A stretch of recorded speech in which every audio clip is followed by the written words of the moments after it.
The rain had been relentless all evening. Thick clouds loomed over the city's skyline, casting an eerie gloom over Blackstone Penitentiary, the nation's most secure prison, housing its most dangerous criminals. Within its steel walls, concrete cells, and layers of electronic surveillance, the idea of an escape was considered impossible. Until that night. At 8:43 p.m., the lights flickered once, then again. Officers on routine rounds exchanged puzzled glances. In the control room, the monitors glitched. Feeds from some of the cameras went black, then returned, then froze. Chief Warden Malik stood up from his desk, frowning. "Is this scheduled maintenance?" he asked sharply, eyeing the junior technician. "No, sir. Nothing's on the log," the tech replied, frantically typing commands to restore the feed. Before he could say more, the entire room went dark. Seconds later, the backup generator roared to life, but only partial systems came back online. The lights in the main corridor flickered weakly. Surveillance stayed dead. Cell doors remained locked, but the command system had frozen. In Block D, maximum security, silence gave way to murmurs. In Cell D-17, a man sat perfectly still in the darkness, his name, code classified. His past, riddled with bombings, assassinations, and links to foreign terror networks. To the prison guards, he was simply known as Subject 7. Subject 7 stood and walked to his cell door, placing one hand gently against the cold steel bars. He whispered something in Arabic, almost like a prayer, and then smiled, not with joy but precision. Somewhere deep in the facility, a muffled bang echoed, then another. The hallway lights went out completely. Chaos erupted. Guards shouted. Radios crackled with half-sent messages. An explosion rocked the Eastern Surveillance Wing, plunging the control systems into total blackout. Emergency alarms failed to trigger. For 5 crucial minutes, the prison had no eyes, no ears. It was all Subject 7 needed. A low beep sounded from beneath his bunk. He pulled out a panel that had gone unnoticed for months, the result of quiet planning, smuggled components, and an insider no one had ever suspected. From the hidden compartment, he retrieved a small device, flat, black, and blinking with a red LED. With practiced hands, he pressed a sequence. Cell D-17 clicked open. He stepped into the dark corridor like a shadow finally released from a cage. 2 guards were down before they could react.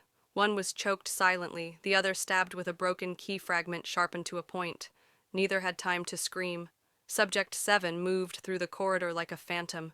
He knew the layout by memory. The ventilation shaft behind the medical bay had a rusted section he had loosened over months. From there, it was a crawl to the outer loading bay, where the night shift crew was sparse and, thanks to the outage, blind. Outside, the rain hadn't let up. It masked footsteps, blood, even gunshots. Officer Rahman, patrolling near the staff exit, noticed movement in the shadows. He shined his flashlight. "Who's there?" Silence. He stepped forward. "Identify yourself," he barked, reaching for his radio. But the moment his hand lifted, a figure lunged from the dark. There was a struggle, quick and brutal.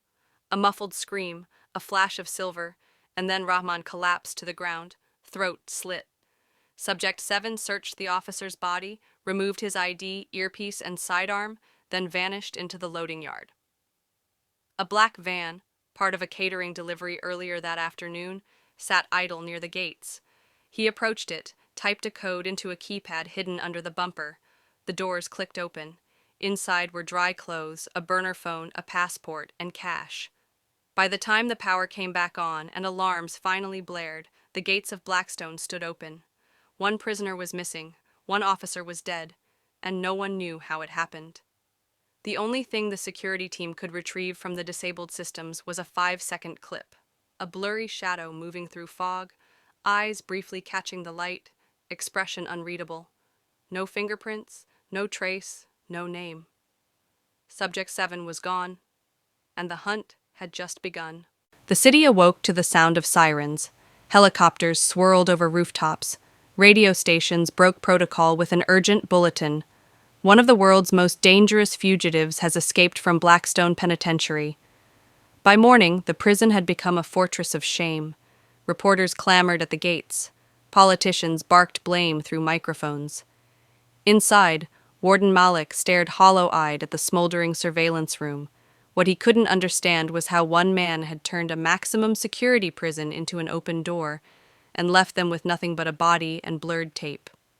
Detective Inspector Faizan Raza stood over the corpse of Officer Rahman in the prison's loading yard. A clean kill, slit throat, no signs of panic, no scuffle. His radio had been removed, his gun was gone.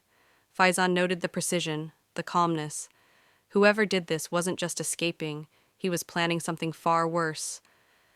"They say the cameras went down?" Faizan asked, tightening his raincoat. "Yes, sir," replied the security chief.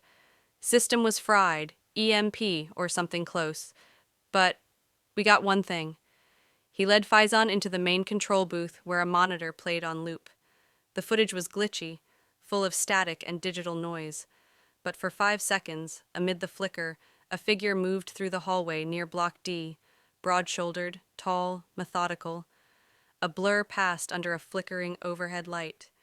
His face was turned just enough to be unrecognizable, either by accident or intent. "Could be anyone," Faizan muttered. "Number not anyone," said Malik grimly. "Only one man in that wing fits the build. Subject 7. The one we were told never to name. No photos, no confirmed identity, nothing." Faizan felt a chill pass through him. So we're chasing a ghost. 6 hours later. A tip came from a rural patrol officer stationed along Highway 6 near the Eastern Ridge.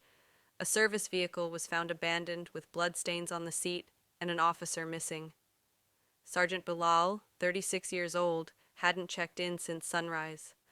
Faizan arrived at the scene by noon. The car had been forced off the road. Its passenger door hung open and the radio had been dismantled. A faint trail of blood led into the dense woods. Drones were deployed, dogs released. But there was no sign of the sergeant or the suspect. Nearby, a gas station attendant confirmed seeing a man matching the vague description enter around 5 a.m. "Gloves, hoodie, paid in cash. Didn't speak a word," she said. Kept his head down. CCTV footage was retrieved. Same glitch. Static lines danced across the screen. The image froze and flickered. At the exact moment the man's face would have been caught at the counter, the footage blanked out, then resumed 5 seconds later, with the man gone. Faizan clenched his jaw. He's scrambling electronics somehow. Jammer or a black market device, maybe military grade. Or, the tech assistant offered hesitantly, he's got help. Back in the command center. By evening, an interagency task force had been assembled. Intelligence officers, digital forensic experts, and military advisors surrounded a map of the city and its outskirts. Red dots marked 3 incidents: the prison, the abandoned vehicle, and the gas station. "This isn't just an escape," said Faizan to the team. "It's a maneuver. Every step is calculated. No fingerprints, no DNA, and every time we get close, he disappears behind a screen of static." "Could be X-intelligence," one officer suggested. "Or something worse," added another. Faizan turned to the monitor once more. He froze the image, that fleeting frame where the escapee looked toward the camera. Though distorted, something about the eyes felt cold, not wild, not desperate, but focused, like a surgeon preparing for his next incision. "The officer he killed last," Faizan said. "Rahman. It wasn't necessary. He could have avoided him." "Why kill him then?" asked a junior agent. Faizan's voice lowered. "Because he wanted us to know he's willing and watching. It wasn't murder. It was a message." Elsewhere. In a grimy motel on the city's industrial fringe, a man sat by the window in silence. His hands were steady. The burner phone beside him buzzed once. A message appeared. "Phase 2 can begin." "Confirm." He typed a single word. "Ready." The man turned off the phone, opened a suitcase, and inside lay a black tactical vest, 2 forged IDs, and a blueprint of the city's underground metro lines. He wasn't just escaping. He was preparing for war. The city was holding its breath. In the 48 hours since the prison break, the name Subject 7 had become a whispered warning among intelligence circles.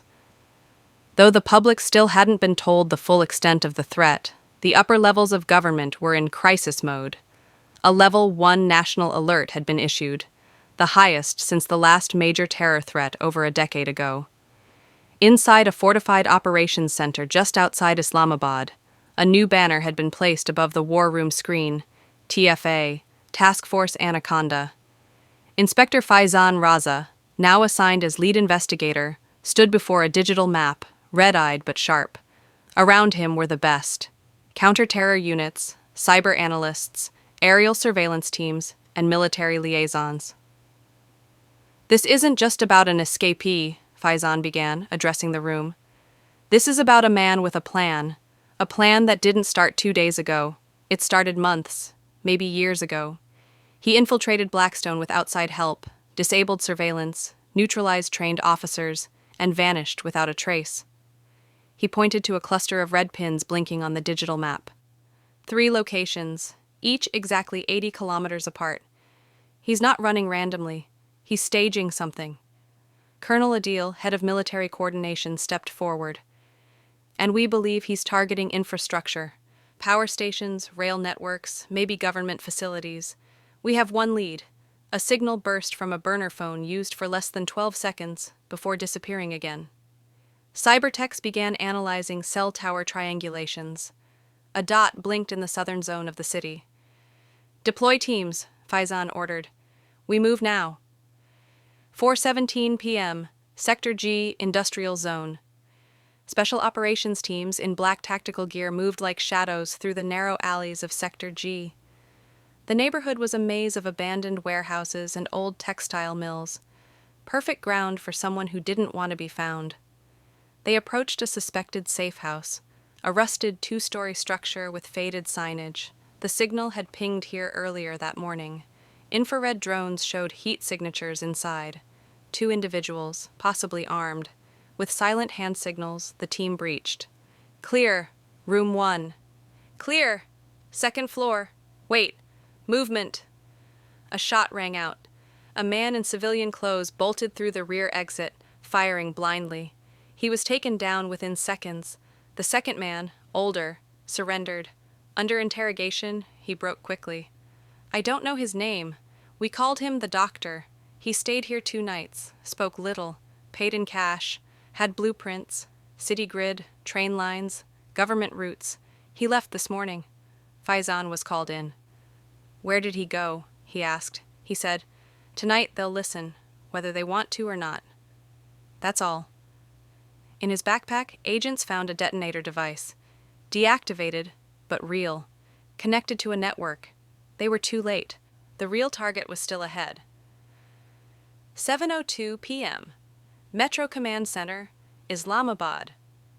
All eyes were now on the city's lifelines, the metro system. One of the oldest lines, the Blue Line, cut directly beneath Parliament and several military command centers. It was also scheduled to carry hundreds of passengers on its evening route. At 7:12 p.m., just minutes before a major inbound train was to depart, a suspicious black bag was found under a seat in car 4. Inside, C4 explosives, rigged with a timer. 43 minutes. The train was evacuated. The bomb squad was called in, and Faizan made the call. He's here, watching. Helicopters flooded the sky. Streets were locked down. Search teams swept the metro line. Surveillance footage still failed, tampered again. Every officer was told to shoot on sight if they spotted the suspect. 8:09 p.m., Parliament Square, rooftop view. Subject 7 stood alone, watching from an old hotel rooftop opposite the square. He didn't flinch when the bomb was disarmed. He simply watched, expressionless, as dozens of officers sprinted through the metro tunnels, searching for a shadow. He pulled out a second phone, typed a message.